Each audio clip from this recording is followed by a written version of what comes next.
Hello and welcome to VChess. My name is Naiditsch. I am a chess grandmaster and we continue with our educational streams. I will be playing 10-minute rapid games. We will be focusing on openings, middle games, endings. We have it all here on the channel, so join us for the chess journey. Let's go with our first game. Let's see who will be our first opponent for today evening.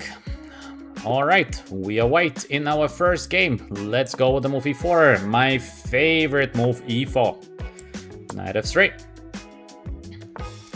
Let's go with the Spanish opening, bishop on b5, and let's take the knight. So we have the exchange Spanish, short castle, everything as usual. Let's see what our opponent is going to play next.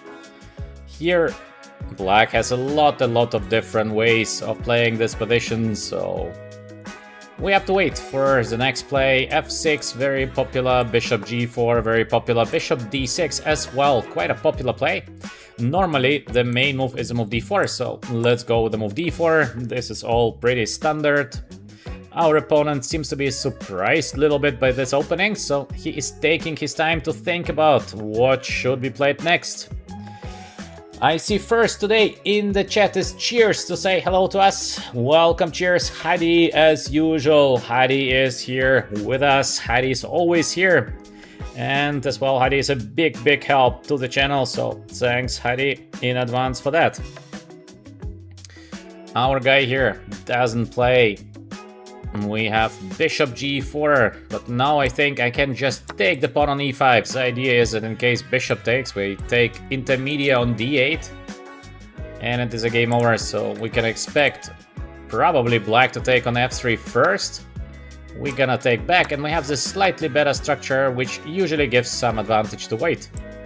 Knight on d2, knight on c4. This is usually what is played here. Knight on f6, so knight on c4. We continue with our strategy.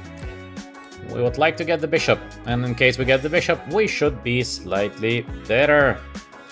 So, very logical play, I would say. Yeah, thank you, Hadi. Thank you, Hadi. So, I think something is not right with the stream because it is not visible. I don't know. I don't know what is happening to the stream, but okay, let's see. Bishop on d4, risky play here by our guy because there is just rook on d1 with this very unpleasant pin. Very risky, so I will be playing and rook on d1. Look at the pin. Looks really dangerous now for black. And I see also in the chat is Adam is here with us in the chat. I see also Bean here with us. Bean is usually in the top 3 to say first hello, but not today. What happened, Bean? What happened? Alright, we have the short castle, so now the pin here on the d file I think should be decisive. We can play the move c3 immediately, but our opponent is gonna take. Yes, it is winning, but the question is why not to take first? Why not to play first bishop on e3, c5, and the move c3? Looks like game over, so bishop on e3. There is a problem here on the d file, and that's it.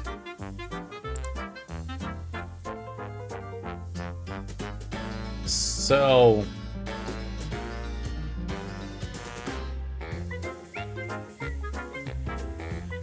Bean, I see, is very serious about his chess play. Bean is studying the games. That's serious. Bean, I see also Amar here with us. Good evening to Amar. Good evening, everyone. So we play finally the move c3. The bishop on d4 is going to fall. And obviously, with the bishop is also, it is a game over because piece down, there is no way to recover from something like that. Also, I see Ernesto here with us. Good evening, everyone. Good evening. I hope you're having a great day so far. My day was very normal day. So nothing special did happen today. D takes c5. We're still the piece up, so we can relax in this position. All we need to do is to continue playing solidly, and with a solid play we should be able to win the game. As I said many times, I like the strategy of simplifying when we have something more, so this is what I'm doing here. We simplify. Knight on e3 is beautifully positioned, queen on f3 is attacking now the pawn here on b7. The knight might go to d5, f5, so we start a little bit our attack here.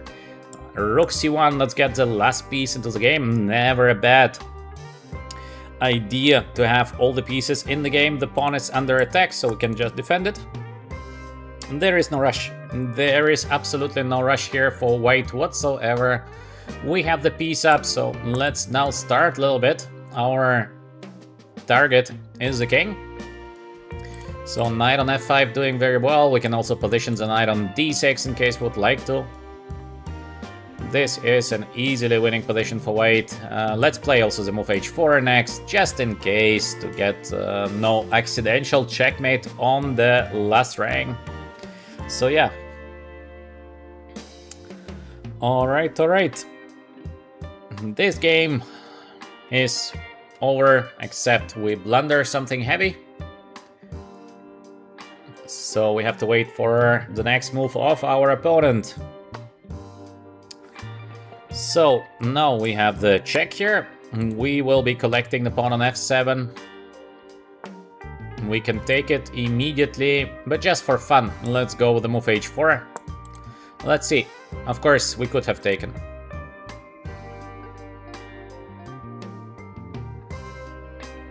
This pawn will be taken in the future, so...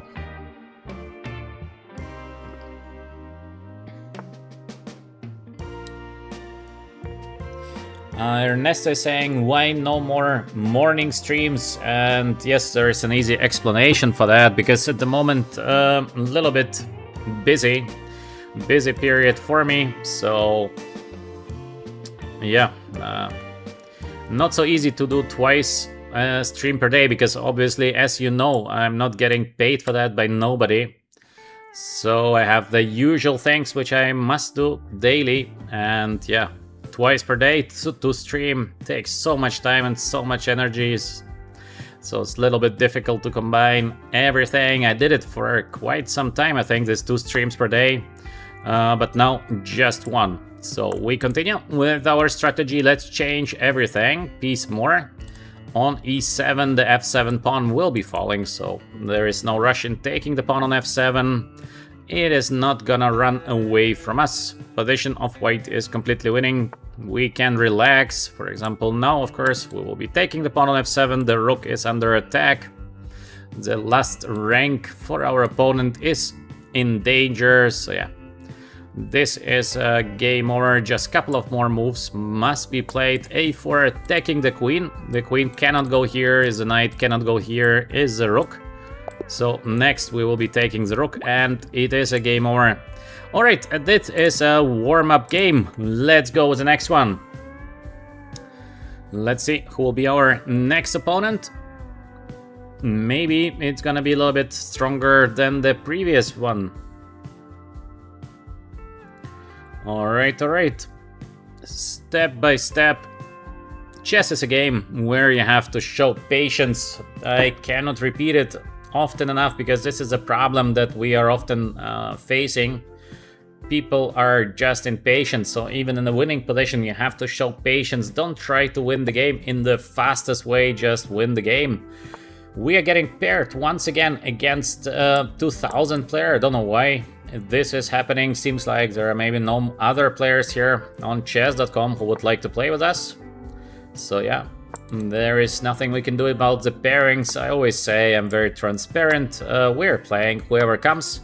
We're not choosing or being selective on our opponents. I think it would be just not fair. So we are here for educational streams, and I think the games are even maybe more educational sometimes against weaker opponents, because then the mistakes are quite typical for majority of people who are watching.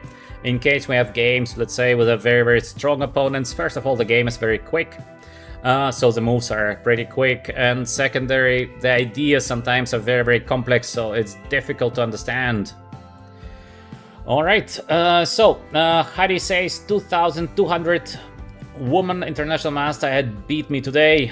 Heidi, the girls are playing well nowadays. Nowadays the girls are strong.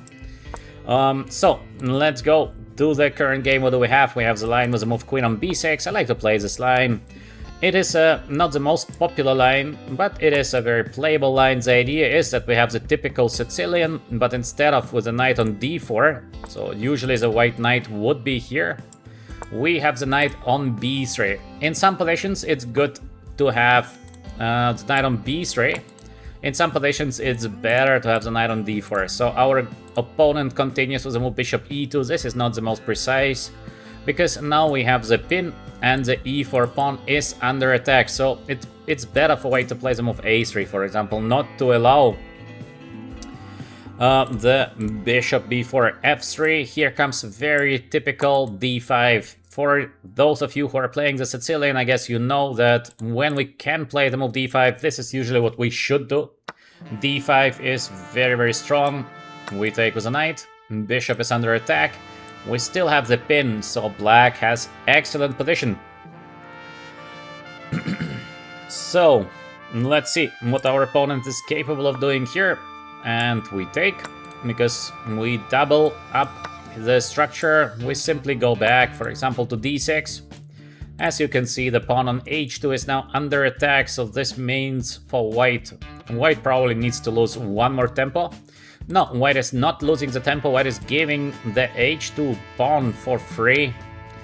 I don't know if this is a good idea to give the pawn for free, so I think we should take the pawn for free. Or is there some kind of trick that maybe my opponent is aiming for, but I don't see the trick, so I will be taking the pawn, because I don't see a trick here. Maybe he just missed that we are capable of taking the pawn on h2. No idea. No idea. In any case, pawn more is great. We have this bishop g3 check. But in any case, always double check when you believe that your opponent made a mistake. Always double check, because yeah, it might be not a mistake. Because in case you're correct and you're capable of winning something, it means you will be doing much better. So we should relax and double check. The first instinct is to take something very quickly. Don't follow your first instinct, at least not in a rapid game. So we have to stay calm, double check, and then we take the best decision. Knight on b5. It gives us opportunity for the check here on g3, which is looking good. Now I think we have this queen on b6 play, for example. Then the guy is gonna play bishop on e1. We can take, knight is giving check, we play here. Yeah, this is close to a winning position, so we can play it, I guess. We would like to checkmate. According to our calculation, bishop on e1. I don't know if there is something better, doesn't look like that. Because we would like to checkmate, so it's difficult to find something better for white here than the move bishop on e1. And we would like just to take here on e1. Of course, I do see this knight on d6, but king e7, so it was not dangerous. Now maybe he wants to go knight on d6. Should we avoid this? Yes, we should. We have this simple short castle. Usually it's good. So it doesn't look like white has any kind of compensation, but we also have this knight on e7 play, and I like it. Knight on e7. So first of all, we are defending from the move knight on d6, and secondary, we would like to play knight f5 and get our knight on e3 with a check in connection to the queen. It's gonna be very, very unpleasant for white. So we play first the move knight on e7, and now we will see what is going to happen next. Bean is saying, wow, my middle game accuracy was 100%. Bean, Mr. 100% here in the chat. Alright, not bad, Bean. Mr. 100%. Alright. So, let's come back to the current game. We have this much better position. Now queen on h4, it even allows us to play this knight on f5, but let's double check. Do we need to play knight on f5 immediately? We can also go bishop d7 attacking the knight there, but it feels good to play knight on f5. Maybe our opponent would like to play queen on f4, so to get this knight on c7. Should we allow it? I mean, we can allow it, but it's not a must play. So for example, we have the move a6 just to get rid of the knight on b5 is not a bad idea, I believe. So we have bishop d7, we have a6. What is the best play here? I don't know. So maybe let's go with the move a6 because it feels good. The knight has to be moved somewhere. We have two options for the knight to go away. Both options are not so great, because white would obviously like to get some compensation for the pawn down, and in case you would like to get some compensation, you have to be active. And here it feels like it is impossible to be active for white, so it looks like a great position for black. We are pawn up, everything is very, very safe, everything is under control. We can be very happy with the current position that we have on the board. Our opponent is considering all his chances. Let's see what he's going to play next. Knight on b5. The knight here is under attack, so let's see. Let's see. In case, by the way, you have some questions, don't be shy, just ask your question in the chat. In case I see a question, I will be answering. In case not, we have excellent people in the chat, so they're very helpful. We have great community here on VChess, so just ask.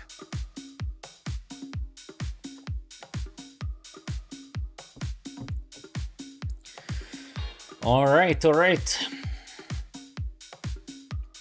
Our opponent is really taking his time to play something next. I don't know why he's taking so much time, because yeah, it is a rapid game. It is not a classical game. So here we have to play time to time. We have to play a move. Our guy here is not playing anything. Knight on d4. Okay, my idea was to play the move e5 next. So once again, we are attacking the knight, and I think there's only knight on b3 left, so there are no other squares to go for the knight. And now we can go with the move knight on f5, attacking the queen, and we have this knight e3, knight on g3 ideas. It gets really, really dangerous now for white, for our guy here, because how to continue? Pawn down, plus all this trouble here. King on f1 not doing perfect, to say it softly. Queen under attack. It all feels like very, very dangerous for our opponent, yeah. What do we have in the chat? Let me see.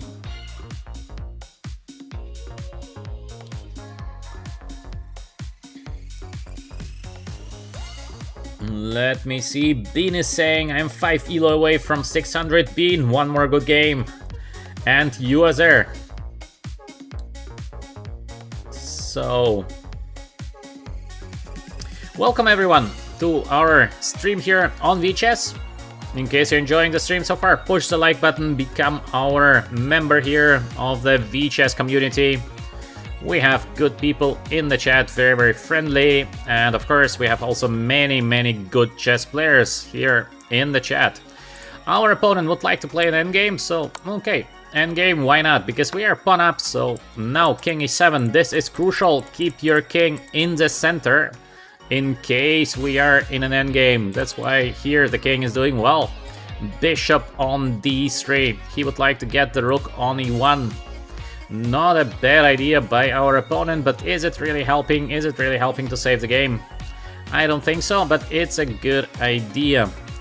So, next we should be precise. How to be precise? I think I have this simple knight on d6 idea, or I have king on f6. Also looks pretty good here. So maybe let's go king f6. I don't like this rook e1 somewhere. The spin is quite unpleasant. He plays knight on c5. Okay, let's go with the move g6, because he wants to give a check. We can also go knight on d6, which is perfectly fine. What is actually better, knight on d6 or to allow him to give the check? The check is not like super dangerous, so I don't know. I don't know what is the best play in this position. Maybe g6. I know I like this g6 somehow. Maybe it is just me, but I like this g6.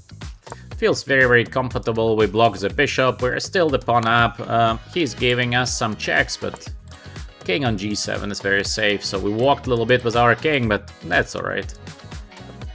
Black continues having a very comfortable position. Now our opponent plays much, much stronger and much, much faster. So he improved a lot his play.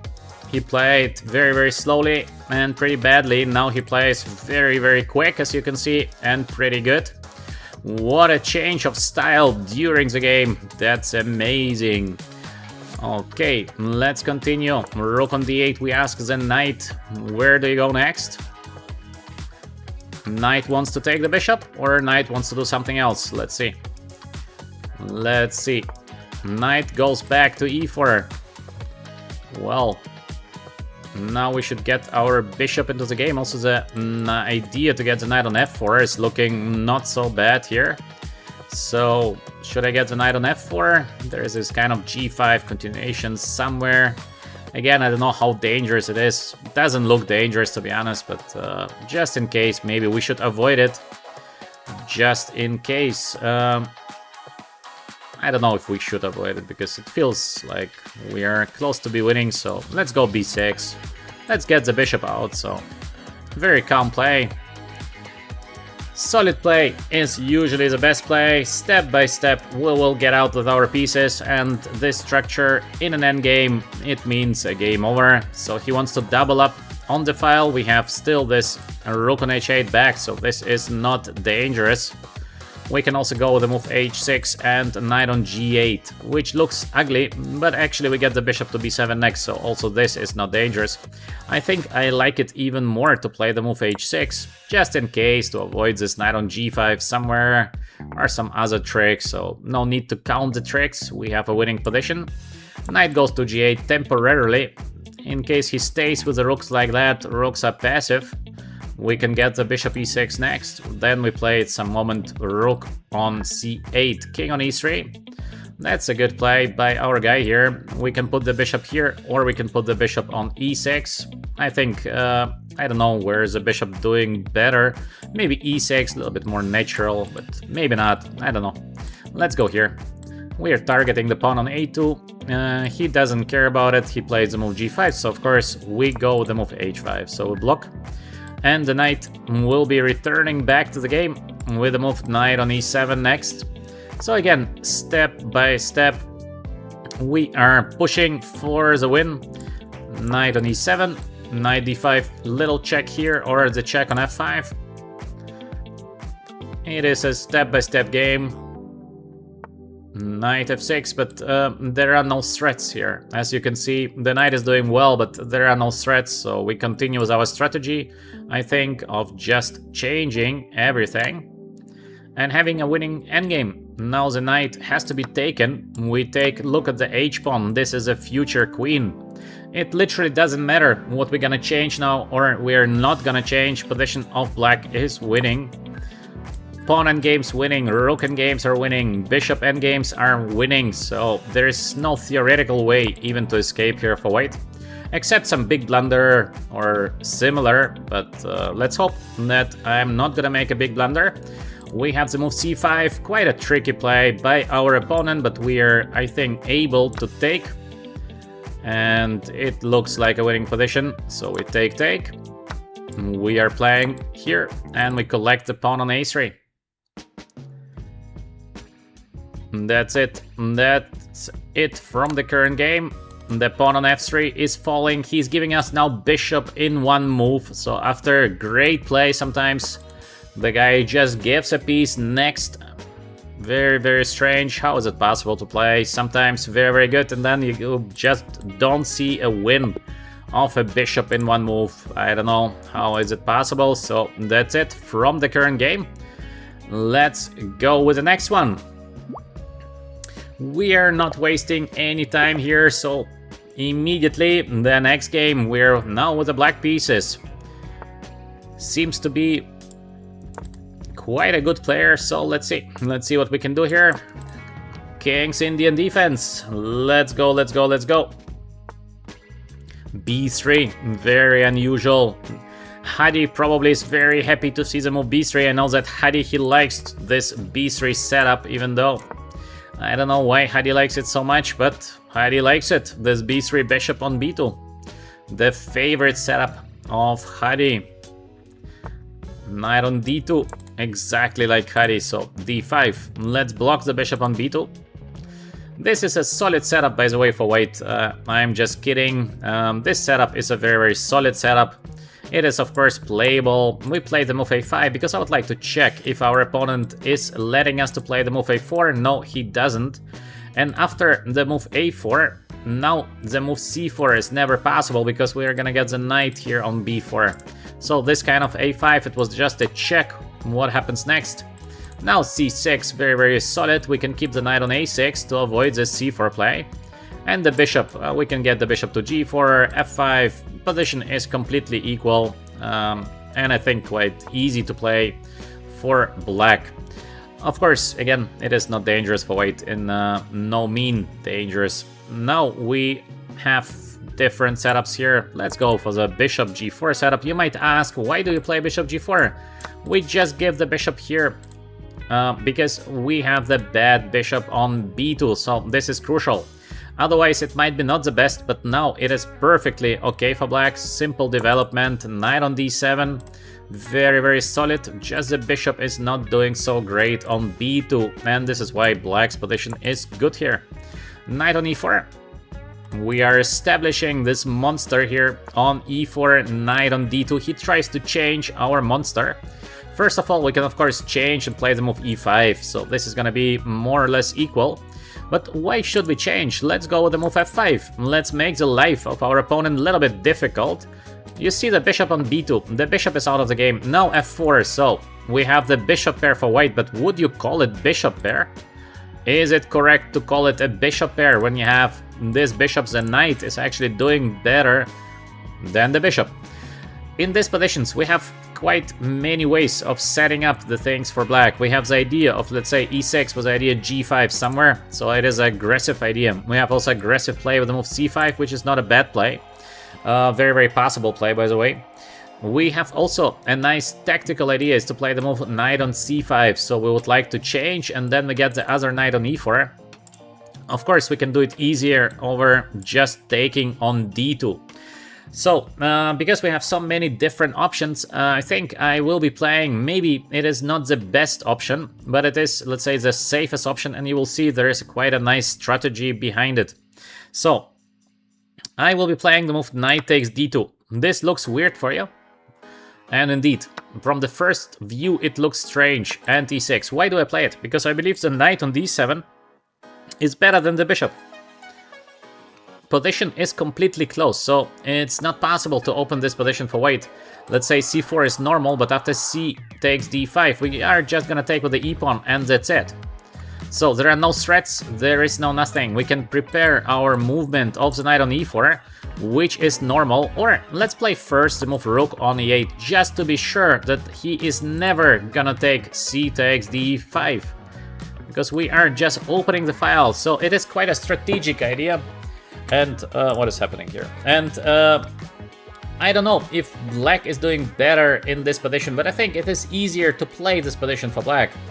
So this is all what I wanted to show you guys from the strategic point of view, that this is a very, very playable idea. Next, I think we will be offering him to change the bishop, because we continue with our strategy, better knight, worse bishop. He takes, interesting. I don't know if this is a good idea to take, actually. I don't know if we should take with a king or with a rook. I think it doesn't matter. Let's take. You see that black is ultra safe, and the knight is gonna be better than the bishop, but very, very far away. So at the moment, of course, we cannot prove it.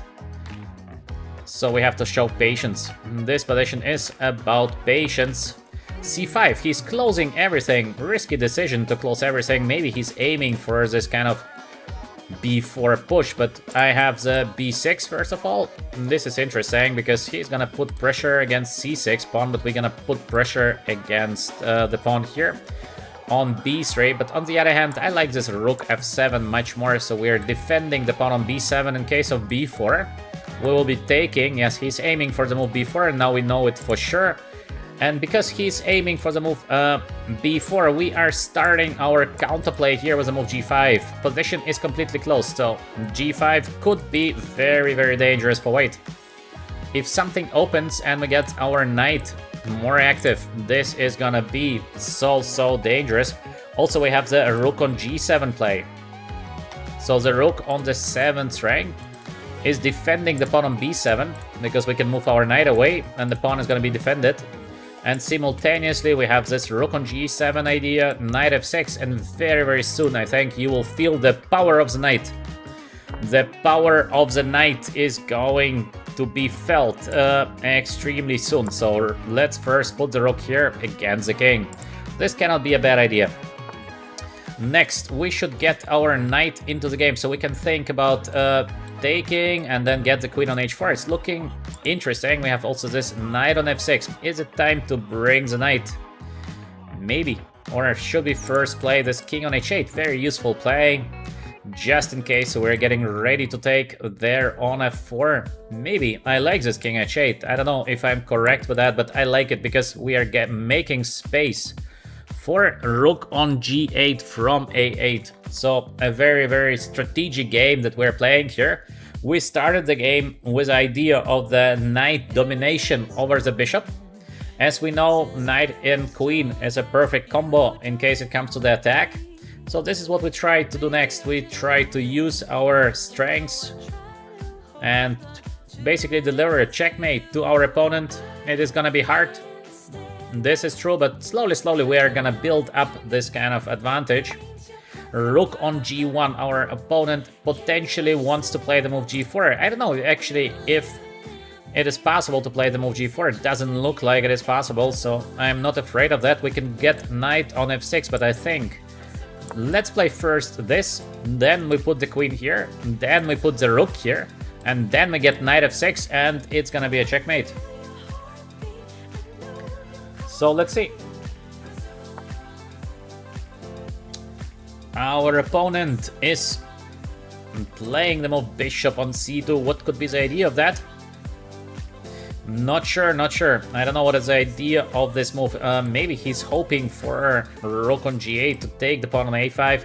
But even this is not looking like a great play for white in my view. So let's calculate. We play here, he takes. Can we give somehow a checkmate to the guy? Take, we get the queen there. It is a very dangerous attack, obviously, but the question is it a checkmate? If not, then why do we give the pawn? There is no need to give it. So I think maybe he wants to play g4 somewhere. This is obvious, but I think it is not working. So let's go queen h6, exactly as we planned. We have the queen on h6, so we're aiming for a long-term attack on the white's king. Everything at the moment is going according to the plan. And usually when we are playing very strong opponents, it doesn't work so well to play like this, because usually your opponent is trying to find something and usually he finds something to be alright. But our opponent is underestimating our play. This is super clear. So our opponent doesn't feel the danger that is coming. He is not aware of that. And I think it's time maybe to give the pawn on a5. Even though we can still play the move knight on f6, there is no reason to give the pawn. So maybe let's be greedy. Let's give him nothing. Knight is joining the attack. It might be already the final stage actually here of the game, because knight on g4 is a deadly threat. In case we need to have the knight on e4 play. This of course we will not do immediately, because we will not change knight versus bishop. Oh, this is an F. This is an F. Boom. So for those of you who are new, F means we have a winning continuation here for black. Please suggest it in the chat. I give you like 30 seconds to find the win here for black. I think overall we played a good strategic game. We executed the strategy that we had from the beginning to have this beta knight versus the bishop. That is not so great. By the way, I see Alexander in the chat. I see also narrative combat here with us in the chat. There are many others here in the chat. Sometimes for me it's difficult to comment, play, and see everyone, so if I miss somebody, no offense, just yeah. It's difficult to do simultaneously too many things. The next play is going to be now. It is the move knight on g4 check. Boom! Take a look at that. That's nice. Our opponent goes away. We take the pawn on h3. Our opponent continues this hopeless fight. And of course, we have many different options to win this position, but I prefer to always continue with the same strategy. So when we have something more, we are just changing. I think it is very effective strategy. Now we are doubling up here on the g file because there is absolutely no counterplay whatsoever for our opponent. I think our strategy is to play the move h5 next and h4, and that's it. There is no way to save this game for white here. Position is just too bad. The rook cannot be moved away because g takes f4, so this is really difficult here for our guy. Bishop on d1, he is a fighter, he tries to prevent the move h5, but still we have the move h5 coming, boom. Why we play h5? Because simple combination takes rook on h7 and that's it. So again, we follow our strategy. We started this strategy from very many moves prior, and now we are basically executing. So we are being happy about the strategies that we had because it is looking like to be very successful. h4, we are breaking the structure of our opponent. It seems like escape is highly unlikely in this position for our opponent. Is there a chance to survive in this position for white? I don't see it, so he takes. We can take, or we can take. I don't know what is better, what is easier. Both is easy, both is good. So maybe let's just take, because next we're gonna take on g5. He takes, we take. Pawn up. Ooh, this is gonna be a checkmate here. Rook f4, he's fighting. That's quite interesting, no? I mean, we are playing against a big fighter. Just, yeah, it's not enough, but he has a heart of a fighter. He's searching for ways to play on. That's interesting. Bishop there on h5. Yeah, he is a great fighter. Let's just get a little bit closer with our king. He wants to get to the pawn here on b7, but we have even this move rook on g8. How do you like it? We are just collecting the bishop on d7, so we are catching his bishop. Let's offer a rematch. Yeah, the rematch is something I think very fair. He played fair. It was a good game. Just, of course, he underestimated the positional plays that we had, but that's alright. That's alright. So, knight on c6, bishop b5, one of my favorite lines in the Sicilian. Now we have this short castle, or we have bishop takes c6. Maybe some of you followed the match of Hans Niemann against Nepomniachtchi that ended 4 against 4. They played a lot in this position. They had so many games here. Let's follow the line of Niemann and Nepomniachtchi. Actually, the game's been not very impressive, to be honest, but it was an interesting play. So the idea for white here is this kind of slow play that Niemann been always doing. It's a little bit unusual in most of the positions. We play the move e5, but Niemann, he didn't play the move e5, so he just played this kind of, I don't know even how to call it, very slow, strange play. Maybe I don't know if I need the move, for example, a rook on e1. Usually Niemann been not playing that, Hans, but of course, it means, I don't know what it means. H3 is very, very useful. I just would like to see if he's going to castle short side or he wants to do something else, because Nepomniachtchi has been always playing this queen c7 and e5. So let's see, because a lot of players, they like, of course, to copy the best players of the world, which is logical. So we have to see what happens next. Short castle, okay, knight on e2. Then we have this knight on h2 and f4 potentially. I don't know if we need it, but maybe. Let's put first maybe the knight on g3. This should be not a bad idea. It's hard to say if white is doing better or white is not doing better. I don't know.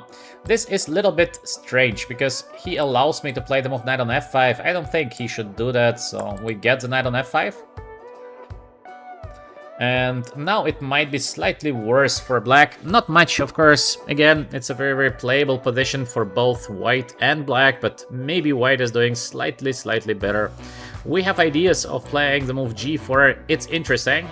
It's not so bad now because the king is closed. So in positions where the king is safe, we can try something like g4.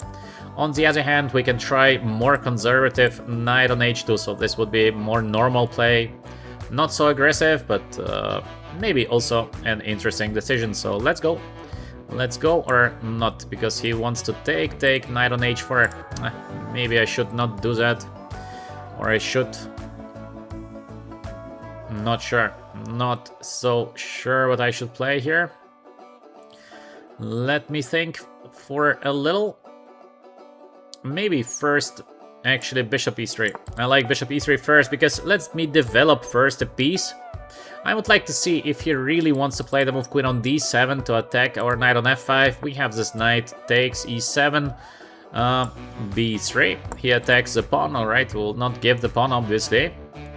And we still have the idea of playing the move g4 somewhere, plus it is not a must play g4, so... Queen on d7, okay, he's really provoking me into g4, so I will be playing the move g4.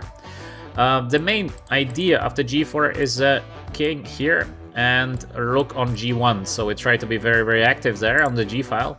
For black, the main defense is usually connected to the play g6, but it's not easy to make it happen to play the move g6. Bishop on d8, interesting. Let's go king on h2. So we're getting rook on g1. Alright.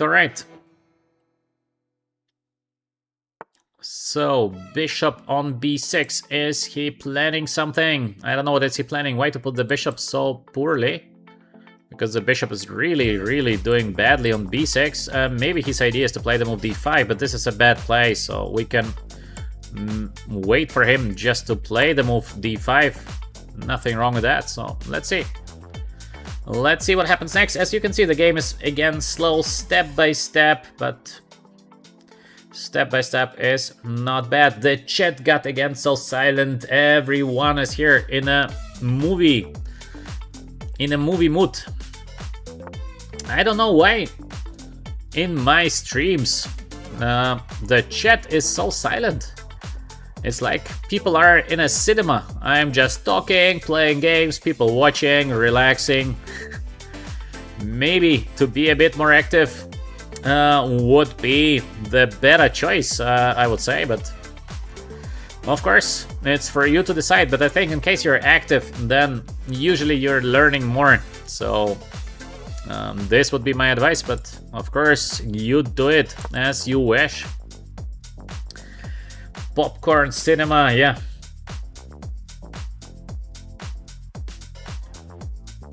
Thank you very much for the nice comments in the chat. Yeah, thank you.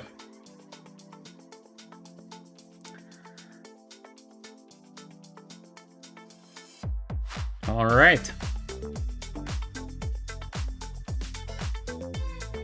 So, again, thank you very much for the nice comments.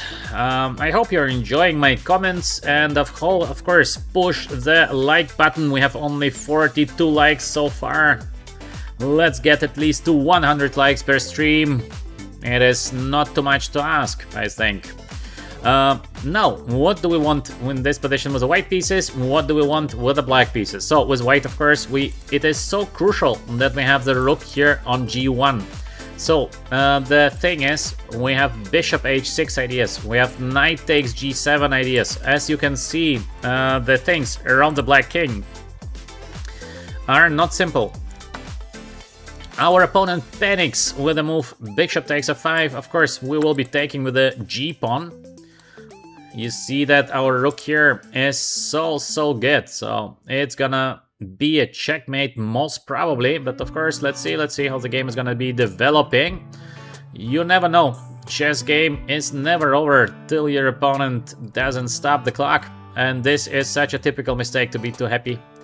This mistake happens to everyone, even GMs, even Magnus Carlsen sometimes does the same mistake. He is too happy and then boom, there is a blunder.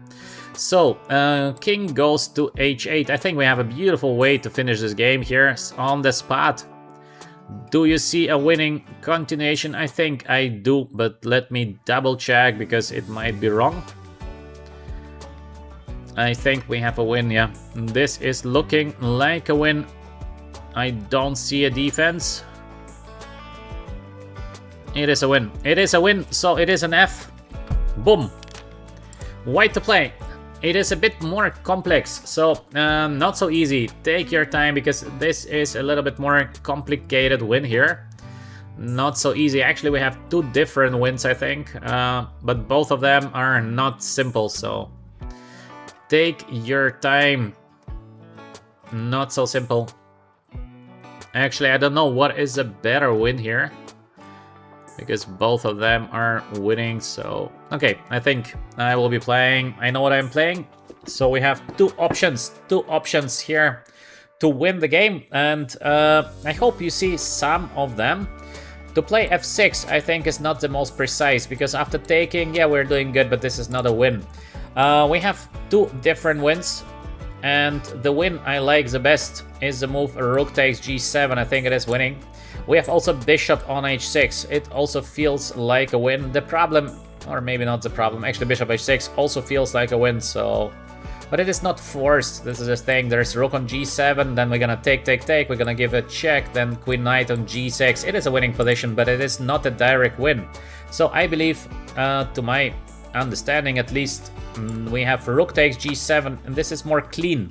So sometimes when you see a win, or you see 2-3 options how potentially you can win the game, it's better to try to do it in a most clean way. And with clean, I mean where your opponent gets the minimal amount of chances. So there is always a chance that you're miscalculating something, you, me, everyone else. So you are trying to play a move where you are relatively sure that this is not a miscalculation. So you are just checking on your chances, and you say, alright, probably this is a move where my miscalculation is less likely. Okay, so we play rook takes g7, very good. For those of you who saw this rook takes g7, I see Alexander is today in a fantastic tactical spirit. Alexander says, sacrifice the rook. Yeah, that's a good idea. This is a good idea. Knight takes f5, also a sacrifice by our opponent. Why is he doing that? Because maybe there's just nothing else. And let's double check. Are we winning the game by taking on f5? It looks like a completely winning position. So yes, we are taking. Obviously, the knight he takes with a queen. So again, he plays a position where he's a piece down. But yeah, positions with a piece down are unplayable. So we play rook on g3, defending the knight, defending the rook, everything is cool, and that's it. Piece more is a piece more, so there is no comeback from that. Strong center for black, but look at the bishop on b6 doing nothing. Let's give him maybe a checkmate with a move bishop on h6. It looks like a checkmate, so maybe we should just play it. Bishop g7 is a deadly threat, so probably there is nothing else except playing rook on g8. Now we bring the last piece into the game. And of course, the idea of bishop on g7 is deadly. We can even choose to play this or that. It is over. It is over for our guy here. He is a fair player, and actually he's not playing so bad, just he's a little bit strategically unbalanced, I would say. Because he's choosing strategies where he's putting the bishop out of the game. The previous one also he had a problem with the bishop, so bishop I think is his weakness, by the way. It seems like he's doing very unlucky play with the bishop all the time. Let's just play the move e5. I don't know if I need it or I don't, it doesn't really matter. So we're attacking the queen, the bishop is protected, bishop g7 is coming next, it's gonna be a checkmate.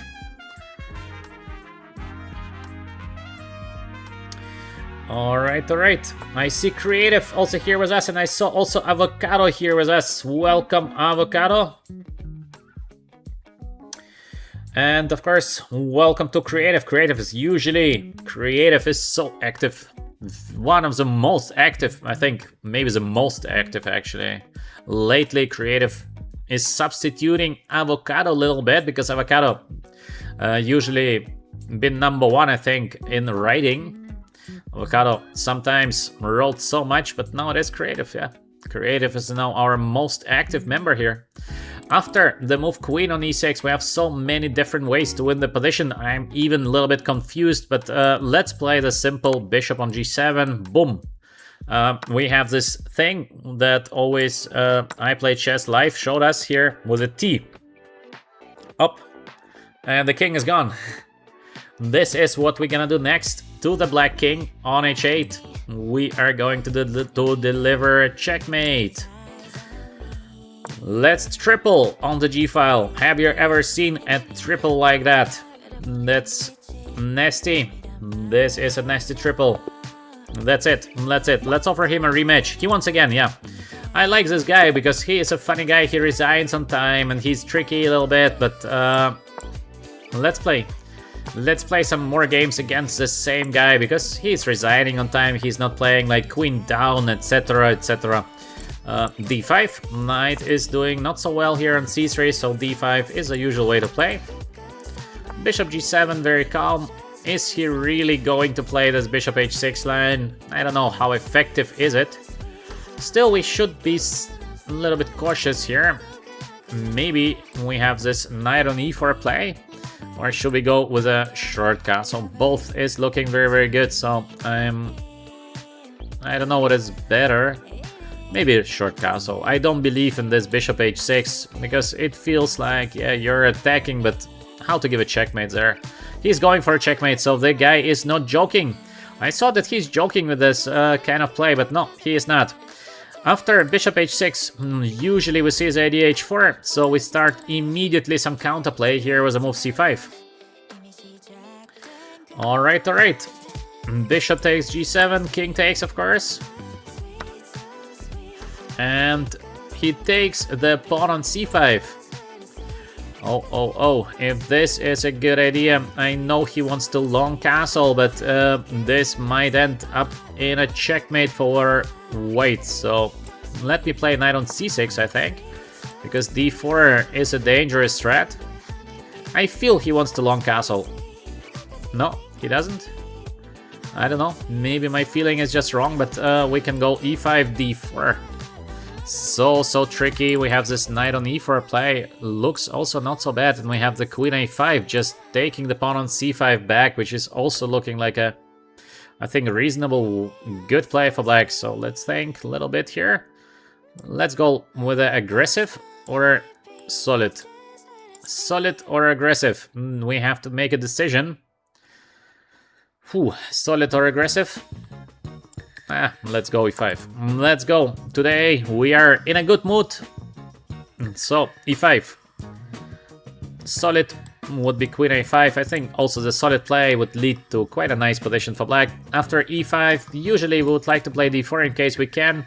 In case not, we have this queen on e7. He's long castling, so I will be playing, I think, the move bishop e6. We are getting ready for this kind of queen a5 next. We could have played also queen a5 immediately, but I like this bishop e6. It's gonna be useful.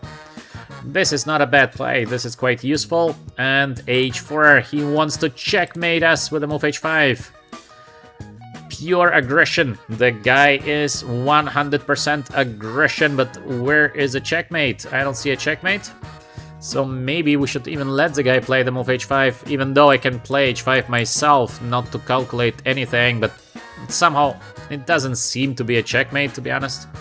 We can also go with the move queen on e7, attacking the pawn, then we have this knight on e4 play. And let me think a little bit. Maybe queen e7, yeah. I like it. Queen e7 feels very, very good. I'm not afraid of this h5. Usually it feels a little bit dangerous, but that's alright. To checkmate there, I don't think it's possible. We have the ideas like knight on e4. Potentially, in case of h5, it becomes very good. We would like to take the pawn on c5. Of course, it would be very good to take the pawn. He wants to take our bishop on e6, so he allows us to play the move d4, which is already tricky, because to allow d4 is a little bit dangerous. Because knight takes d4. Maybe he survives, but already it's not 100%, but still it feels good to play the move rook on d8 or this rook on d8. Which rook is better? Also to take the pawn is a good idea, so too many good options. Too many good options. I think I'm gonna play the move rook on d8. I don't know. I like to bring first my pieces into the game. Also, we would like to go bishop c8, so it's sort of forcing the guy to take on e6. We have here the 4 idea, c5 is under attack. The white pieces are pretty badly coordinated, I would say. There are some tricks here for white, but this kind of tricks, well, in case we are surviving the tricks, then with black we will be doing literally winning. Because we will be pushing the move d4 at some moment, and after the move d4 it's gonna be a game over. So d4 and that's it. Let's see, of course, how the game develops. He's not afraid of the move d4. He's not afraid of bishop c8 because he's not gonna get the bishop any longer. Wow, I am surprised. I am surprised, but this idea is good to play the move bishop on e2. Of course, he wants to develop the piece. This is making sense, but it is a bit too late. This comes a bit too late in my view. So now d4 take, knight takes, feels very good for black. But my feeling tells me that I should play the move bishop c8. Why to give him the bishop? Now that we have the rook on d8, we don't need to give him the bishop any longer. I could have gone also bishop f5, but this would allow him to play this g4, and for sure he would play the move g4 because he likes to push, this is clear. Our guy here, he's quite tactical, so he wants to get something done. Now that we have the bishop on c8, the next move is gonna be h6, so there will be no attack whatsoever. The knight has to turn back. I don't know where it's better to go for the white knight. I think white is in trouble here. It's a dangerous position for our opponent, strategically dangerous, because there is not much he can do here. And once black starts to push, there is gonna be no end of that. So queen on e1, very passive, very, very passive play. This is gonna be difficult for my opponent now. I don't know if I should just take the pawn and play the move d4 next. Looks very tempting. To play d4 immediately looks also very tempting. To play h6, and then to take the pawn is also looking great. So many options. Whew, so many options. When you have so many options, it feels a bit difficult because it feels like everything is winning, but I think I'm gonna take the pawn. I don't know if I need the move h6, so in case of h5 I can still play the move h6 in case I want. I have the move d4 with this pressure here. To take the pawn is usually not a bad idea, so let's take it. He's pushing, but there is no threat, so we can maybe just play the move d4, then the knight goes here. So let's play first the move h6, and then let's go with the move d4, so we're pushing. We would like to push, and of course black is doing so safe here, so no threats, no nothing. It is just a play on one goal, I think this is the way to call it. Alexander is saying, very funny, if I go aggressive then I usually lose, but when I go solid then I usually lose. Yeah. Let me read the chat. Alright. So Okay, now we have the knight on h3. Ooh, not so many squares for the knight. We can go with the move g5 just for fun. I think the move d4 is, by the way, almost finishing the game, because I don't see what white can do after the move d4. But just for fun, let's go with the move g5, because it feels so beautiful. Look, the knight is completely out of the game. So we're playing like with a piece more. There is no f4, because we can always take the pawn on e3. We can still always play the move d4. So g5. It shows the strengths of the position, in my opinion. So no rush here. No rush to win the game. We're doing very, very well. So yeah. Why should we rush?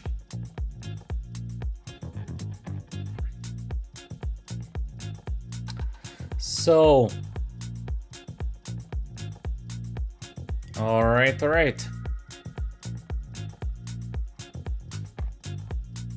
Let's see what our guy is going to play next. We have bishop on d3.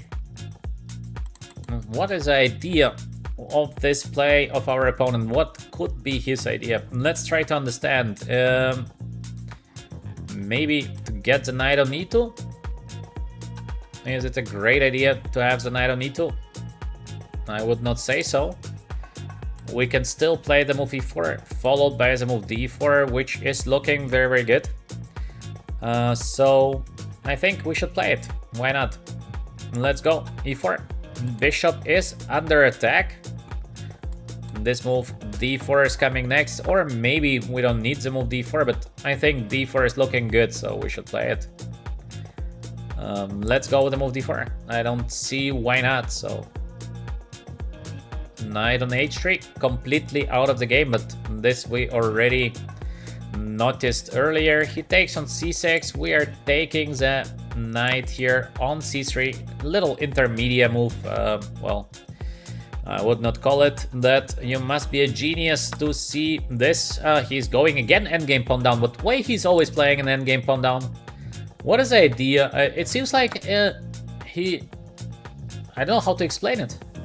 He always goes for an endgame with a piece down. Why? Third game in a row. He's doing exactly the same thing. Maybe he thinks it's possible to escape in an endgame with a piece down, or... I don't know. Have you noticed? It's very weird. Yes, third game and exactly the same story. So he is trying to defend. Then he's changing into an endgame with a piece down. But what is the hope? Yeah, there is no hope here. He just resigns. Okay, he offers us one more game. Let's play the last game against the current opponent, and that's it. Then we will be switching to somebody else. But I think our opponent here is correct player. He resigns, but a little bit strange strategy, because he goes for endgame, piece down, and then he resigns. I don't know. So, we are playing now the London system. Lately, I played a couple of games on the London system, not because the London system is such a great opening, just because we have a lot of people here playing the London. I would personally not advise you to play the London, but yeah, this is what a lot of people are doing. So against queen on b6, we have this line with knight on c3. This is a very tricky line. I don't know if it is a good line, bad line. There are many games. Usually it leads to a crazy position after queen takes. Our opponent is not taking, so he is allowing us to play this knight on b5. Now white is doing slightly better. It is crucial to put the knight on b5, because we provoke the move knight a6. There is nothing else. So I think our guy is gonna play the move knight on a6, and here comes the main move. It is a4. Just remember, knight on b5 and follow by the move a4. This is crucial, because now there is no way to remove the knight from b5. Bishop is controlling here on the long diagonal, so the knight on a6 is pretty poorly placed, and it's very, very difficult for black to remove the knight from b5. So white is perhaps doing slightly better.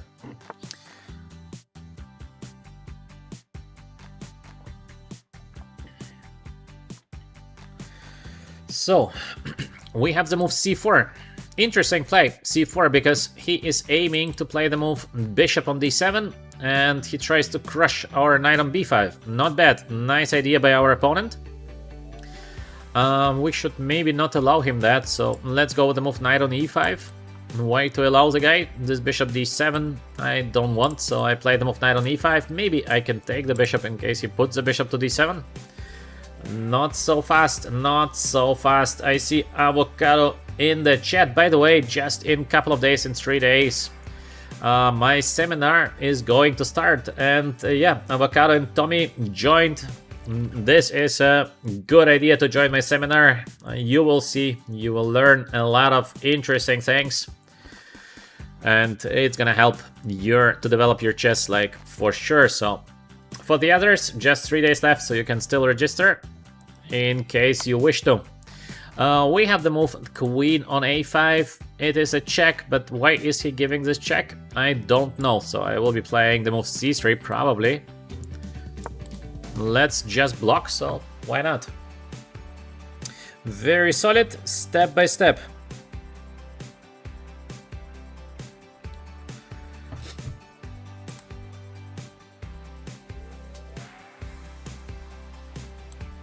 Bishop e7, bishop on e7. Is it a good play? Is it a bad play?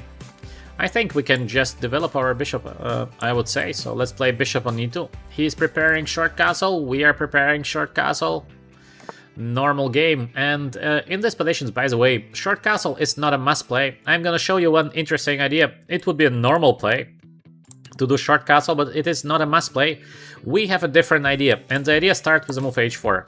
So why to play the move h4? Because he's castling first, so we are second to castle, so we're not castling, and we are getting ready for a bit crazy play with g4 and g5, or rook on h3 and rook on g3.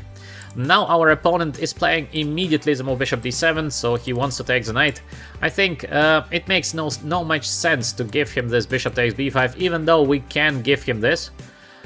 In most of the cases, maybe we can play the move b4, but I don't like it because it feels so good to take now on d7, and actually, why not to play it? I mean, when you have something like that, you are just taking. And usually to play h5 feels good because we want to go with the move h6 next. The idea of rook on h3, rook on g3 remains.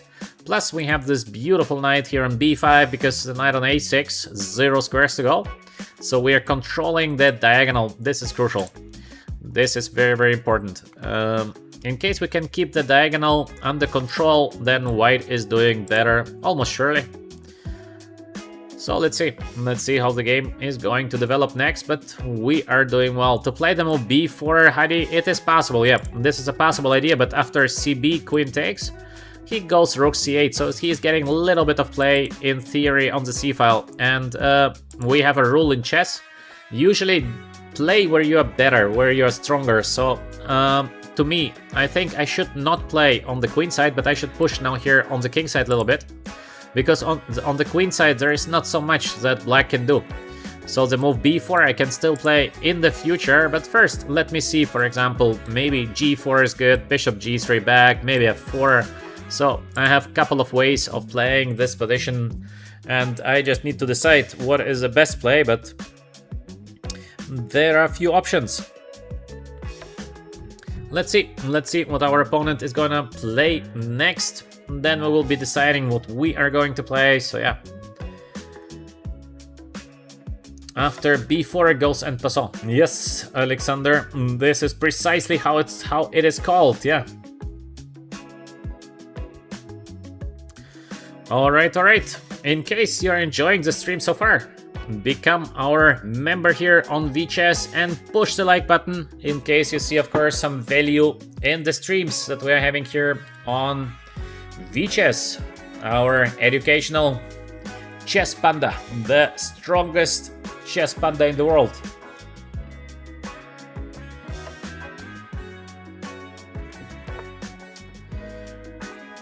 Alright, we have the move rook on d8. What is our guy planning? What is the plan of our guy? Maybe he wants to go this, but then c7 is under attack. Maybe he's preparing to play the move e5 somewhere. So I will be playing the move h6 because it is so useful. This is very, very useful to have the pawn on h6. Now the king is gonna be under attack, not immediately, but you will see this is what we will have in the future. Maybe the idea is to play the move f6 followed by the move e5 in theory, so I will be playing this bishop g4 not to allow him this f6. In case he goes with the move f5, that's okay. f5, it's alright. It's not gonna be easy to win this position with the white pieces, but I hope that we will be doing better.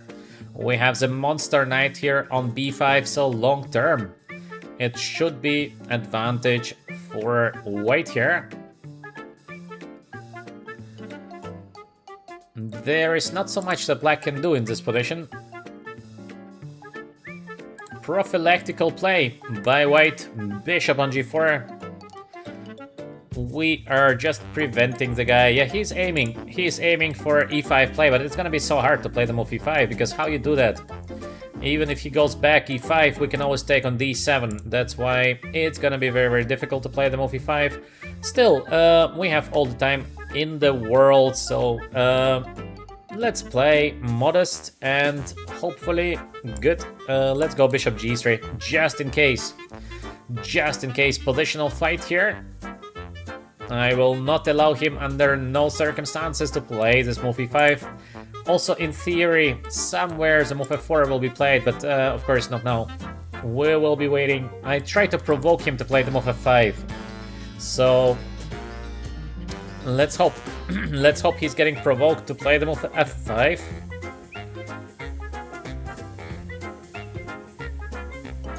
So yeah.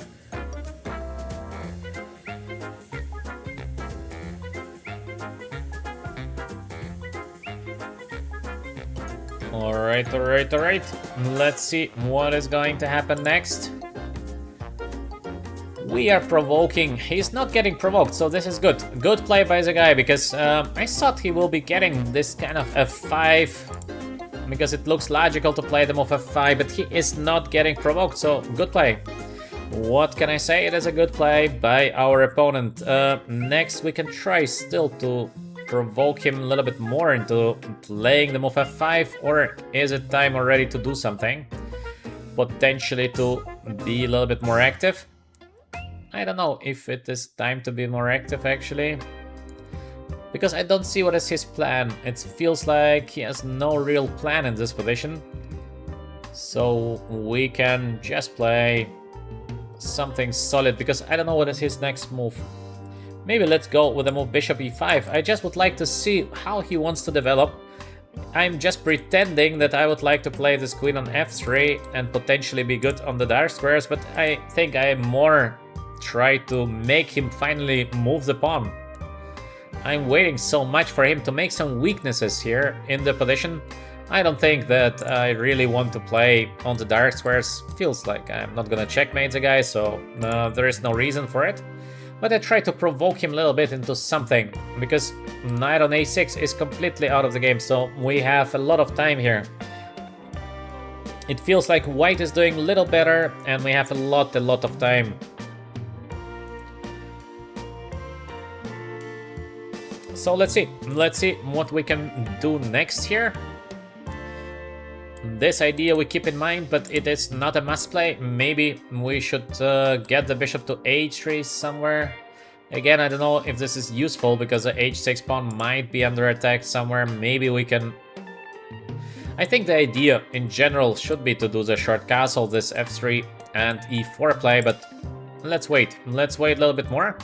Let's provoke him into something. I want to make him play f6 or f5. This is the idea. We need some weakness here in the structure. Rook on d7. Yeah, the guy is tight. The guy is tight. He is not making any kind of mistakes. Good play. He is playing well this game. I like it the way he plays it.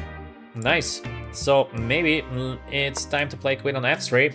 I don't know if this is a threat, so it could be a threat. Let's pretend that we would like to play bishop f6. Because rook on d7 is not allowing the knight getting to d7. Maybe we can transport the queen on h3. I don't know if this is a good idea. Okay, finally. Finally the move f5 is played. We've been waiting so long for the guy to push something, so finally we provoked it. Knight c7? What? He's giving his exchange. He completely panics. He doesn't know what to do with a knight on a6. He's getting so annoyed to play with a knight on a6, so he gives me the full exchange. Also, if he would not give the exchange, then I would be playing the move g4. So yeah, he saw no way to play, but I think it's bad to give the... he should not give the exchange. This is not the bet. He hopes that it's gonna be the same like in the game that we had against him, where the knight was just so good. But the problem in this position is that exchange is better. Yes, it is a close position, and in theory, in case he manages to play this knight on e4, yes, it's gonna be quite an interesting game. This is not so clean, but we start immediately with a move g4. This is a problem. He will be not able to keep everything under control here.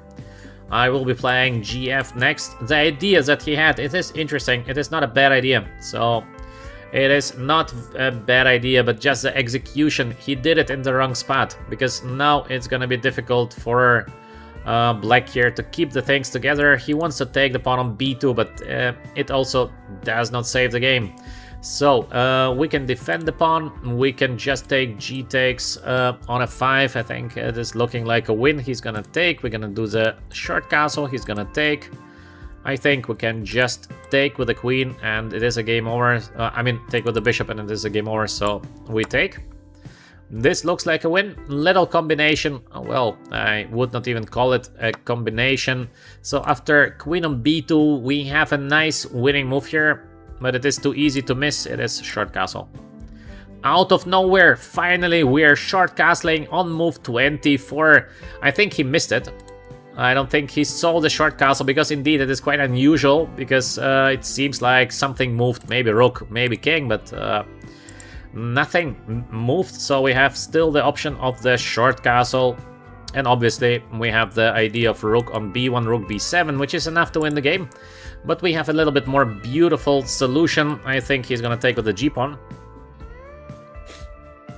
I don't think there is something else. So we can expect g takes f5 to be played. And this move is nice. Bishop takes f5.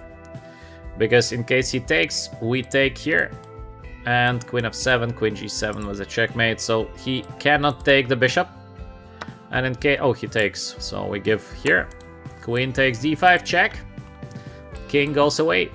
And queen on f7, we would like to take the rook. We would like to give a checkmate. The game is done. So step by step here. He played not badly. Again, I don't think our guy is playing badly, but it's like he's a little bit unlucky, to be honest, because he has sometimes a good idea, but he's executing his idea in a bad way. And sometimes it is reversed. It feels like he's playing quickly, and it feels like, yeah, but then he's not seeing ideas of ours, so yeah. Alright, that's it. We are winning the game. He wants another game. Okay, let's go. It's a nice opponent to play. And we can be sure that he's also playing by himself, which is so rare on the internet, because sometimes we're playing 2,000 players who are absolutely destroying us in tactics, in positional understanding, in endgames. They are destroying us completely, so this guy is an honest guy. This is great, so it is a normal game. Let's go with the Pirk opening. He will be playing the move e4. No, look at that, so funny. He's not playing the move e4. I'm trying to provoke the guy. Play e4, no. No, e4. Alright, let's go c5. If he is not playing the move e4, we are starting the active play after the move c5. Now d5. This is normal, but the thing is, look at our bishop here. Is it a bishop or is it a beast? How would you call the bishop on g7? Okay, now we have, by the way, a beautiful play here with the move b5. I think it gives sufficient compensation to black in case knight takes. We go knight on e4.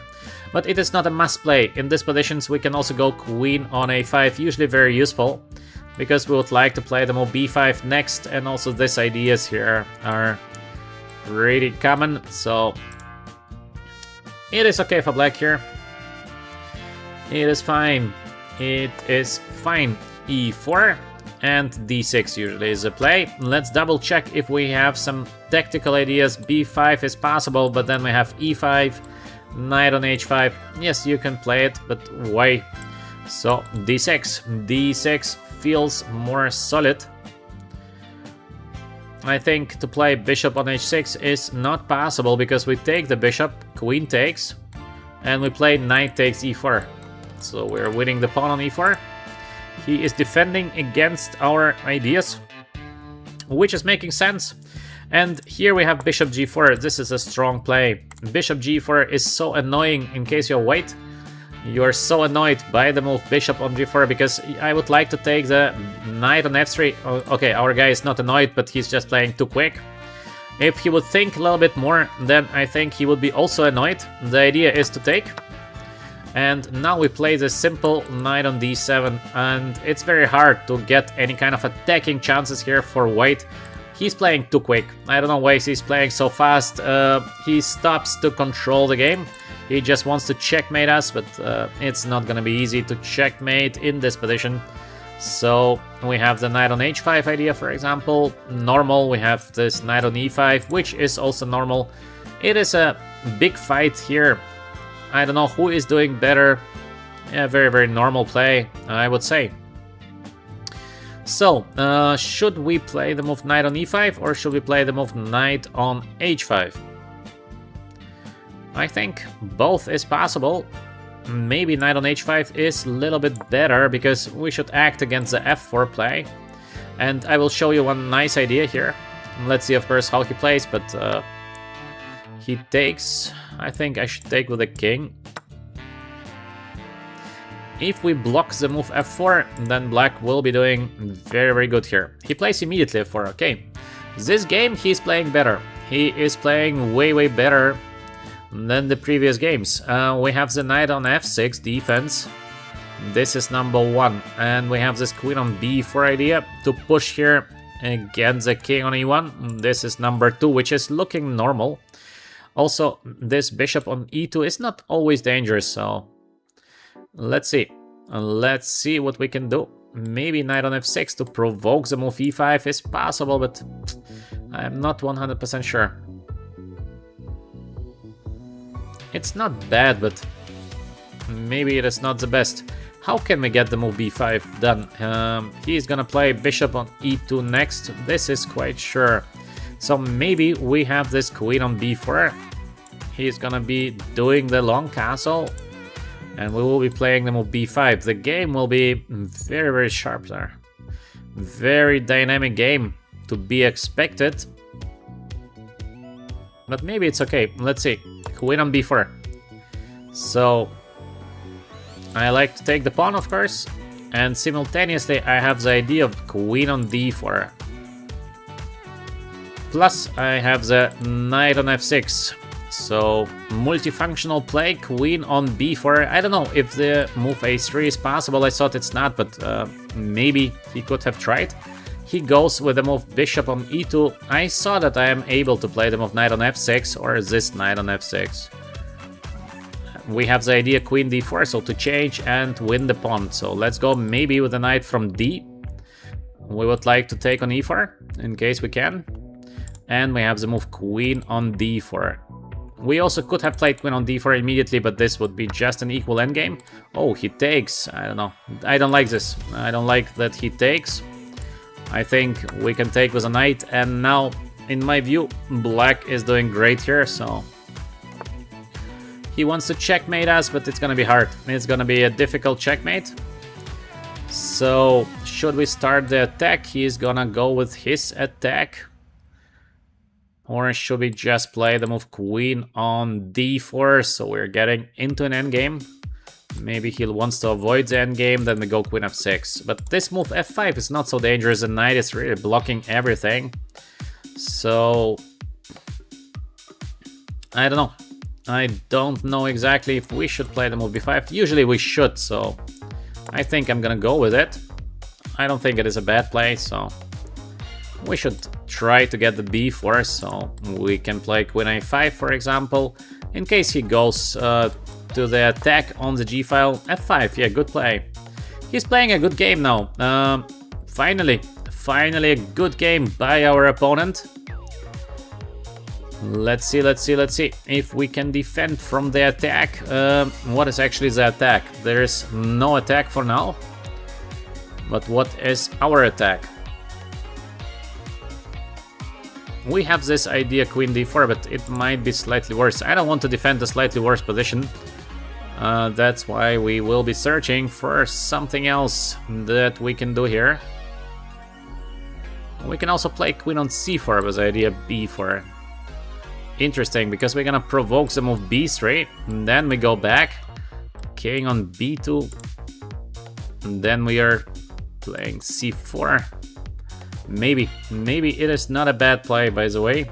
So we have this queen on c4, it looks a bit artificial, but maybe not a bad play. Or should we go with the normal, just queen on a5, but I don't know. He wants to go this, and then he wants to take, but how dangerous is it?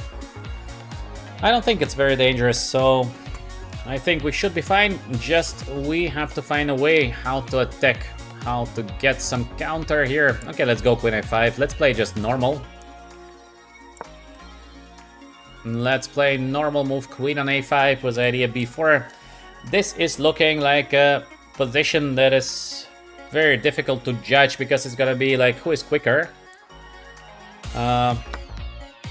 He takes. Oh, I don't like that he takes, because I think we can take with the f pawn. So this is dangerous because he lets us activate the rook. He should not have taken on g6. He should have gone queen on rook on g1, I think, or king on b1. I mean, king b1 probably, because b4 is a threat. So this fg is probably not the best.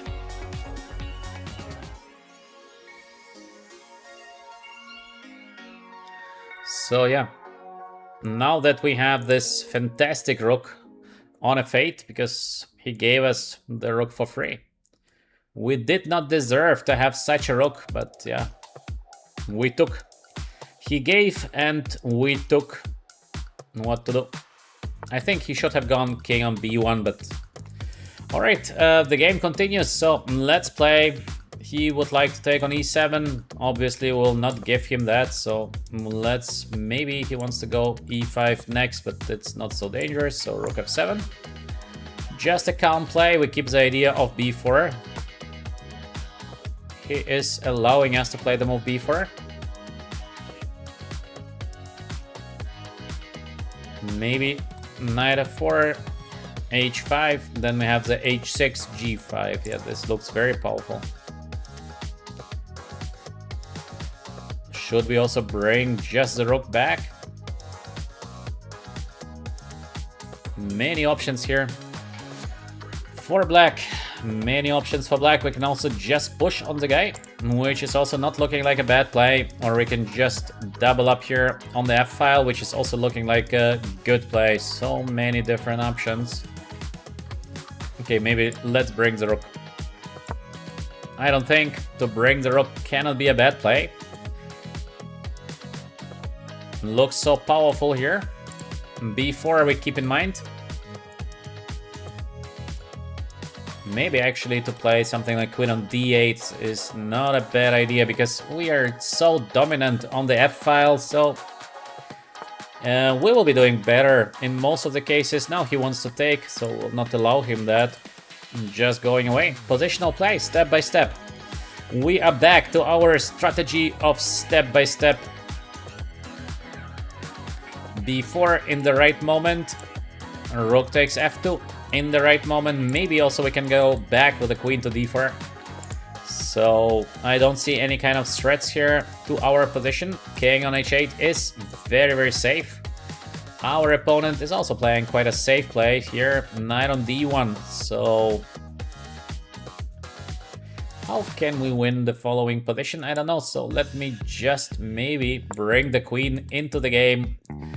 This is good. This is good. I like when all my pieces are in the game. I don't know. It gives me like a good feeling when I see that all my pieces are in the game. I'm feeling very, very well about it. So I just continue with the standard play of getting all my pieces into the game, and then let's see what happens next. Alright, in case you're enjoying the comments so far, push the like button, subscribe to our channel VChess. We have educational chess channel here. Also, we have great chess community. In the chat, if I don't see a question, don't be shy, ask your questions. We have great guys in the chat, strong chess players, and generally just polite and decent people. You will get an answer. You will get an answer. So yeah, a calm game, quite strategic game, I would say. It was a complex game all in all. I think he took a little bit too early on g6, otherwise it would be a very, very interesting game. And now, to my understanding, we are doing better because he has no attack. We are dominating on the f-file, which is crucial. We will get the queen back first, and then we can play this b4, a5, a4, a3. So we're dominating not only on the king side, because it feels like first he wanted to give me a checkmate, but now it feels like it's getting very difficult for the guy to survive here as a pawn on f2. Well, it's walking dead, as many would say. This pawn will not survive forever, so at one moment it's gonna be falling because the knight on d1 is doing nothing. e5, wow, what a play by our guy here. He tries to get dynamic play. Let me change the queens. I like this kind of endgame. We're getting exactly what we wanted. We're getting a better endgame, and it's gonna be step by step. I think step-by-step game that this endgame should be very, very good. We could have taken the queen, but I don't think the queen has so many squares to go away, so even if he goes away, he's losing a tempo, and we still have the ideas of going for a checkmate, so it's not like we must play an endgame, it is just a can. So now, of course, we're going for the endgame. In the endgame, we should play against the knight on d1. The knight is doing nothing, so we should keep it like that.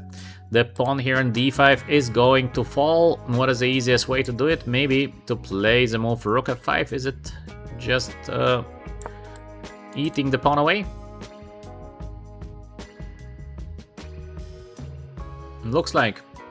We could have done the same with the knight, but I don't want him to have little play here. We can still play knight f4 next in case we have to, so... Knight on c3. Oh, tricky way. I missed this move.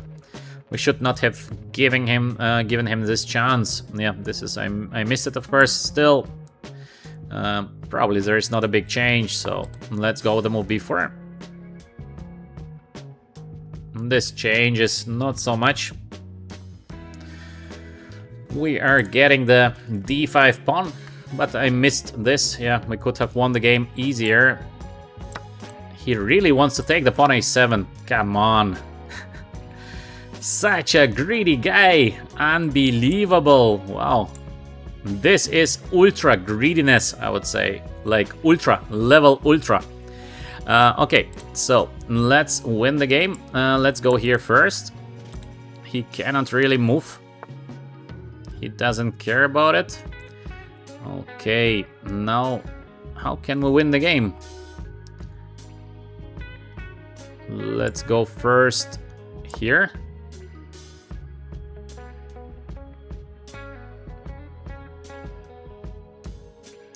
The position of black is much better, obviously, but still we have to win the game. And he is trying to be tricky. How to win the game? Okay, let's go back, or let's go here. Let's go here. Okay, I have to play now faster. This is sure.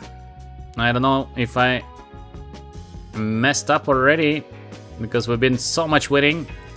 I played too calmly. Now I have to play a little bit quicker. We're still very good here, of course. Black is doing much better, but we don't have much time on the clock. That would be pity not to win this game.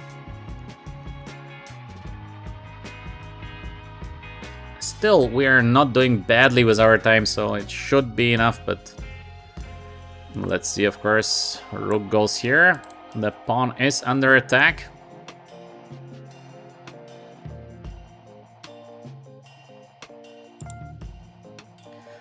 Let's get the pawn, if we are lucky. Oh, he blundered. This is an F. Boom.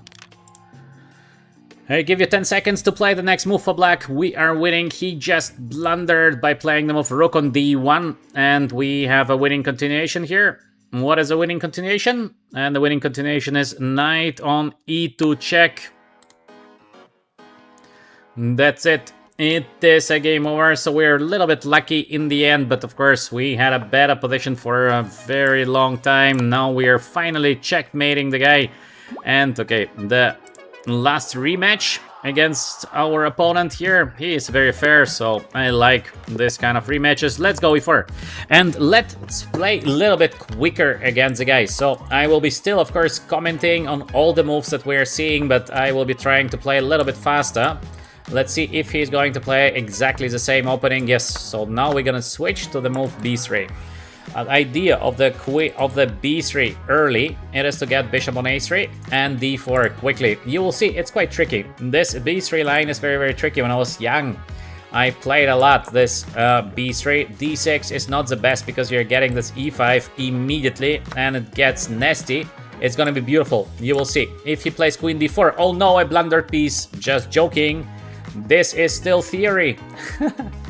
This is still a theoretical line. Yes, there is the move queen on d4. And actually, just for you to know, in case of queen on d4, bishop b2, queen takes b2, knight on c3. An idea is to play knight on c4 and to catch the queen here. I don't know if I can move during the game. No, I cannot. So, once again, queen here, bishop here. Take knight on c3, queen on a3, queen has to run away, and then we have queen on f3, attacking two pawns. So this is a theoretical line, just for you to know, because it's a funny line, I think. Okay, now bishop on d6, we can just move knight on c4, slightly better, I guess. Is it a must play? No, it is not a must play. We can also go bishop b2, it's also slightly better. I don't know, let's go here. Alright, alright, alright. Bishop takes. What is that? So crazy play by our guy, because he's giving me g7. He wants to take on g2 and g7. Yeah, great trick. What a trick by the guy, because I thought it is much better for white, but now it is fighting. Still not winning for white. Now it is a big fight. Yeah, tricky guy. Beautiful idea by our opponent. Our opponent played very, very nice one. Still, it is an unclear position. So let's proceed, I guess, with the move queen on e2. Is it the best? Probably. He is going to take on g2, I guess, because there is nothing else. He doesn't like to take. Now we go away. And we are getting ready for the long castle. This is our idea. Okay, so after the current game, it is going to be the game against our members and supporters of the VChess channel. And first I have Bean, because Bean could not play yesterday. So Bean, let me know in case you are free today. We will be playing the game. I give you 1 minute for your answer. Knight on c3, the idea is of course to castle alongside. So queen on g2 on one hand, it is great. On the other hand, you are getting this rook on g1 next. Bean is there. Alright, Bean. So after the game, please challenge me 10-minute unrated, and we will be playing a game. Daily game against our members and supporters here on VChess.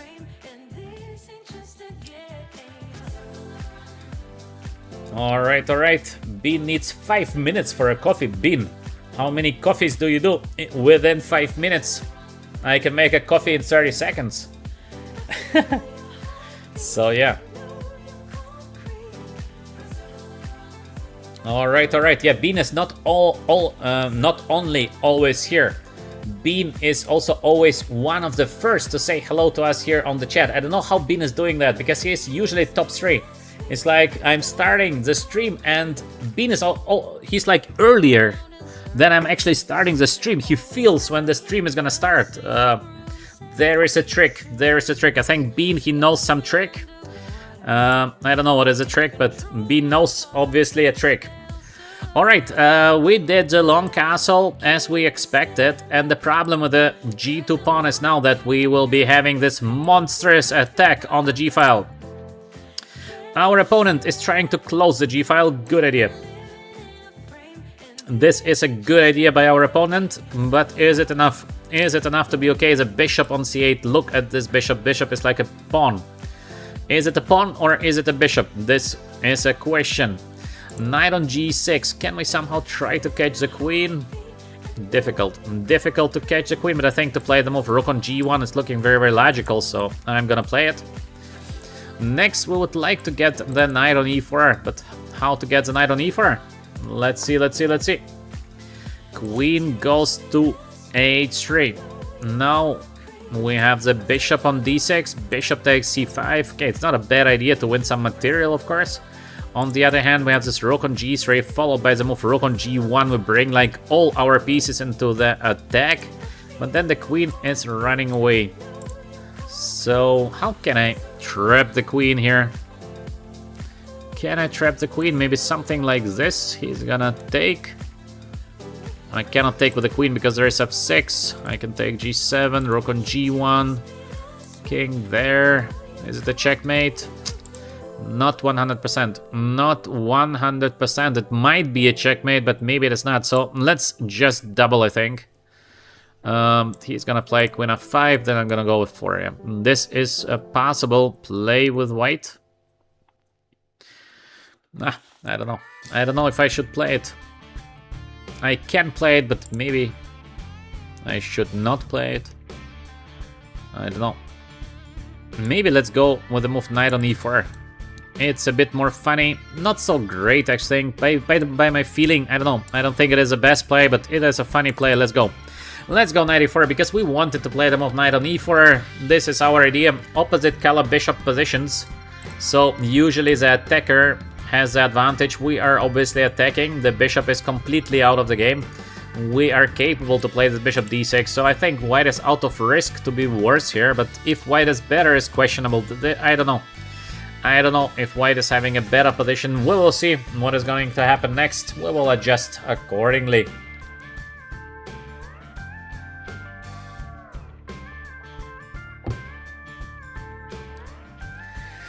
I see a funny comment in the chat. GM is like GM in making coffee. I have also a coffee machine at home, but my coffee machine is working, I think, much faster than the coffee machine of Bean. Because my coffee machine, within 5 minutes, I can make...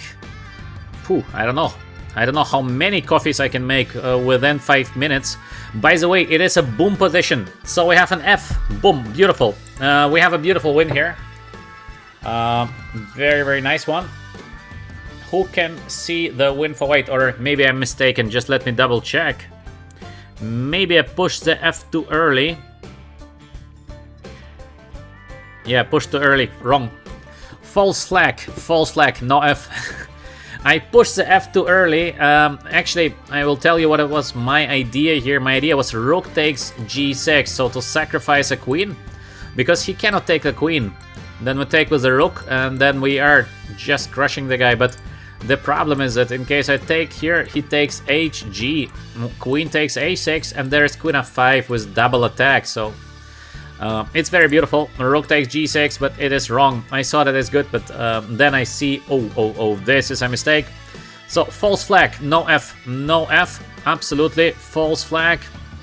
Nothing happens, nothing happens, the game continues. So let's continue the game. What can we do here after this one? I think to play d3 could be, but it doesn't work. Look at that, he wants just to take. Check, king goes away, I take, and queen on h6. Wow, This is bad. In case of c4, maybe there is some kind of bishop takes c4 somewhere. Let's calculate. c4, if bishop takes, that's okay. So if he takes, I give him check. I take the knight, and he has some trick or no? Maybe this, knight takes e5. I give a check, king there. If I take, queen a3 check. I go king on b1 and there. Maybe it is good for white, but not 100%. I'm not 100% sure, but on the other hand, of course, I can take queen takes a6, and this is not a bad position. This is alright, but it feels like nasty. I don't know. I don't like it. Let's go. Let's go. Maybe with a move c4. Let's be lucky. c4 is very, very logical, obviously. It is, from the logical point of view, number one. If we can keep the bishop closed, white is going to be much better here. Because we will be probably giving a checkmate, but I don't know if this bishop takes c4 works. So we are going to take, and I'm a little bit afraid of this knight e5. Maybe there is nothing for black, but it's not like 100%, so... Let's see. Let's see.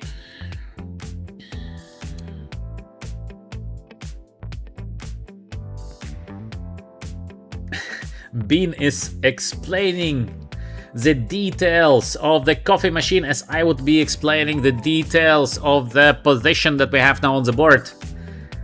I think there's a special relationship between Bean and the coffee machine. Maybe actually you can change your nickname. What do you think, Bean?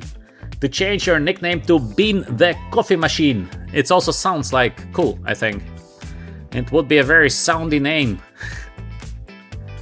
Bean the Coffee Machine. Or Bean and the Coffee Machine. Okay, you have to be precise. This is up to you. The little details. The little details. I'll let you clarify it by yourself, but I think it's not a bad idea. Yeah, that's true. Okay, let's go. Let's see what is gonna happen next. 5 minutes for our guy here, 3 minutes, 21 seconds for us. The next move, I think, is extremely important because or we are doing better with the white pieces or he has some crazy tactics. So we will see what is gonna happen next, because if there is no crazy tactics, and let's say I'm gonna take the pawn on c5 next, and yeah, this is gonna be a goodbye for our friend here, Su Hao Chess VN. Huge name, by the way. I like the name. Yes, he's going for it. He is going for it, and this is what I said. It might be working, but now we also have this rook takes g6, by the way. This is beautiful, by the way. This is very, very beautiful. Should I take or should I take? Because I don't know. I don't know what is better. What is actually better? This is, I think, a winning position. Yeah, I didn't see that before, but I saw it before playing c4, but now I missed it. But the question is, I think this might be also winning. He takes, I play knight on f6, he goes away, I take, because check, I go here. I don't see how to survive in this position with black pieces.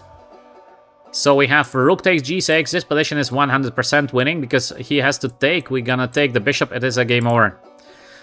This is a win. Two pieces are way, way better, but the thing is, I don't see how he survives after b takes. He wants to give me a check, but then I just go king b1 and king here.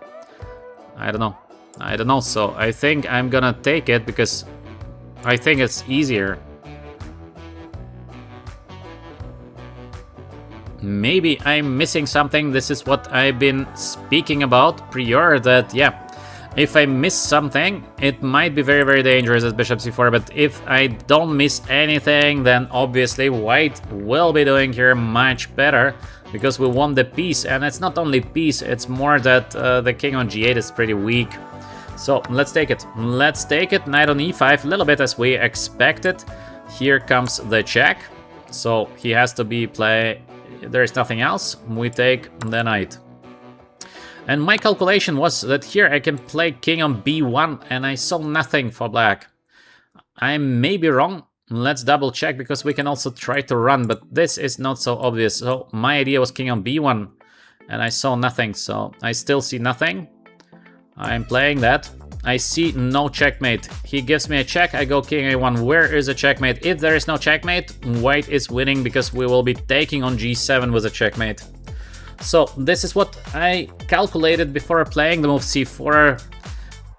But here you can never be sure to 100%. This is the thing. It's so easy to miss something in this position, because it's like very tactical. But in case king is able to hide on a1, it is a game over. Let's see what is gonna happen next. If we are gonna get checkmated, or we will be winning the game. We are a full piece up, plus g7 is a target, so if he finds no checkmate, it is basically a resignation.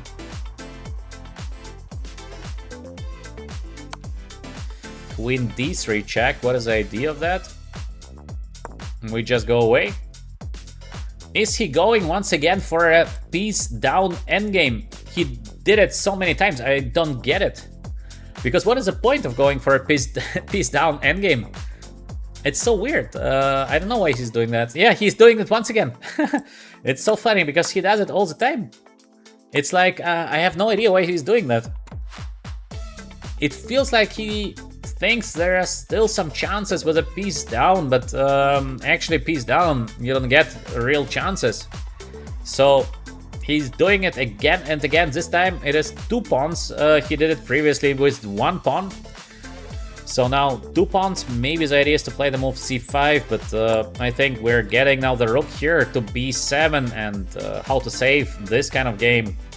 It must be a winning position here for white. Beautiful knight on c5, controlling everything. Next is just d3 to be safe. Safety first, and let's see what happens after. a5, rook on g4, maybe. Let's see how he's going to defend the pawn on d4. Not so easy to defend the pawn. Let's attack the pawn once again. Let's go f4 to break the structure. We have this monster here on c5. We are controlling the b file. This is not going to be a draw. This is not a draw, so we can take. Let's take simple solutions, simple play. Simple play is the best. If he defends, we will be playing knight on d3. So we are collecting the pawn on e5. And it should be over for our guy. All in all, I can say only positive things. He's a big fighter. I think some things he's underestimating, but he is approximately the level that he has, 2-4-40. Yeah, that's possible. So he is fighting. Sometimes it's a little bit difficult to fight. So yeah, let's get the king. King to the center.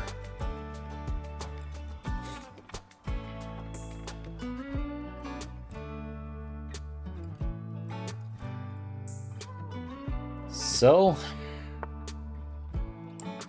okay. He is trying to fight, but piece down, man. Piece down. Very difficult. d4 is falling.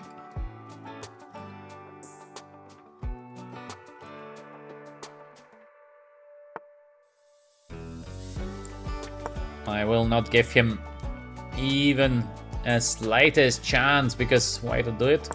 Let's take the pawn and let's run. Piece more is just too much, especially in endgames, because you're defending simultaneously, you're attacking something, and yeah, there's basically no chance to survive. So let's take. Let's go to the 7th rank. This is usually... I could have just taken the pawn, by the way. So, okay. Let me correct my mistake. Let's run. Run, pawn, run.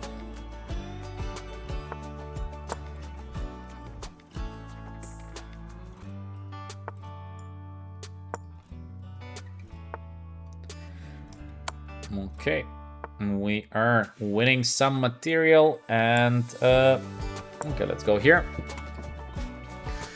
Now I have to be a little bit quicker. Let's give a check. Let's take. Let's give him nothing with the move for rook on g6. And that's it. The game is over. Piece more is piece more. It is just too difficult to do something for our opponent here, being a full piece down. So the last moves of the game. Check. Check. Let's go here. Let's defend. Let's walk. Let's walk. Let's walk.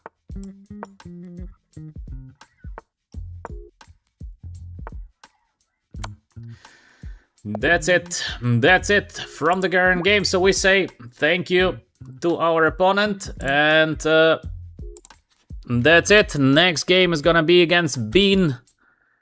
We fought well. We fought well.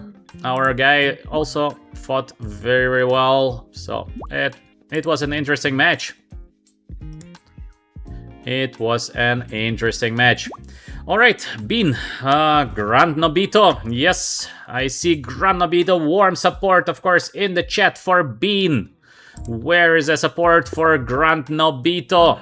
The most aggressive players that we have here in the VChess community, I think, because nobody is as aggressive as Grand Nobito, and I'm not joking. Yes, Bean, please mute. That's correct. Focus on the game. Grand Nobito in a tunnel look. No sound, no nothing. Let's play c6 against Grand Nobito.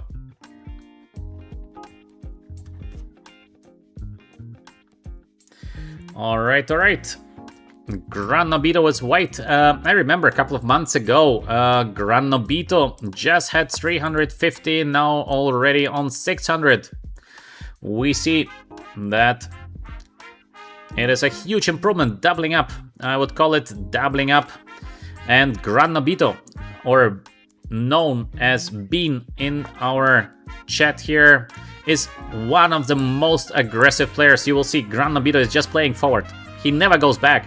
It is unbelievable, because I remember the last game that we played, it was on the Sicilian defense, and Bean just went forward, sacrificing knight, etc, etc, moves only forwards. Yeah, such an aggression.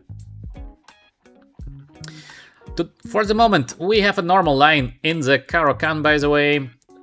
This is a very normal position. White is having the little bit better center, but now instead of having the bad bishop on c8, we have the bishop on g4. So this is good for black. The bad for black, or I don't know, bad or not bad, we have a little bit squeezed situation here for black, but this is normal for the structures of Caro-Kann. So we have more or less an equal game for the current moment. For those of you who are playing Caro-Kann, you know that we have this setup with both knights. The problem is often in French of Caro-Kann the bad bishop, but now we have the good bishop. So everything is okay. Bean is playing very positional chess. I'm surprised, because usually we see Bean just pushing forward like a machine. But this time Bean became a very positional player. Wow, what a change. What a change in the style of Bean. Knight h4. No, Bean, what are you doing? What is that? What is knight h4? Knight is here, queen is here. Bean is playing knight h4. Why knight h4? Knight on b1, rook on a1. Why not just to develop the knight? Oh, Bean, what are you doing, man? Now we can take the bishop on e2, attacking the queen, and now we will be winning the knight on h4. Oh, Bean, why to put the knight to the corner of the board? First of all, even if you don't lose the knight, it is a mistake. But no, it is just a knight down. g3 by Bean. Let's keep the queen here on h3, because we have the idea of h5 and h4 coming next.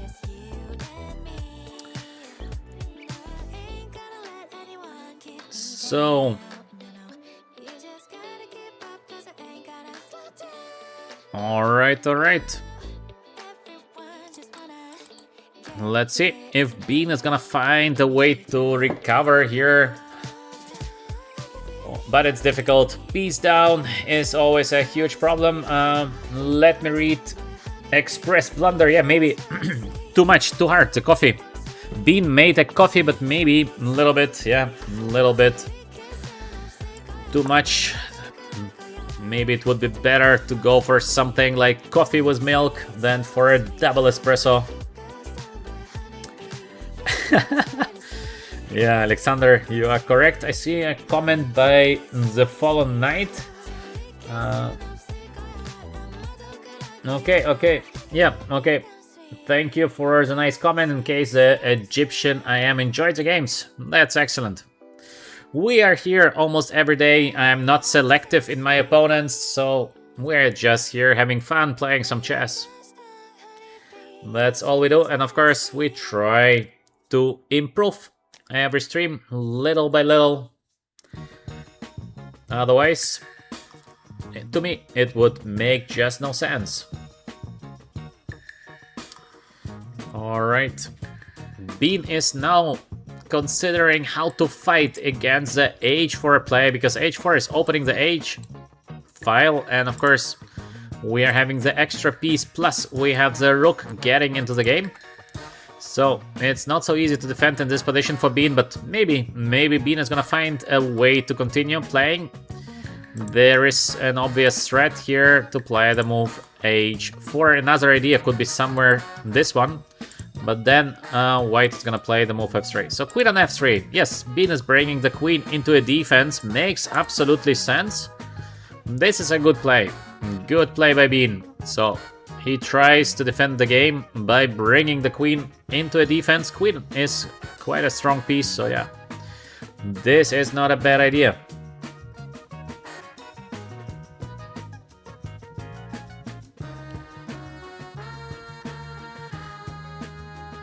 So, knight on e2. Oh. Is Bean really defending against h takes g3? Difficult. I will be taking the pawn now.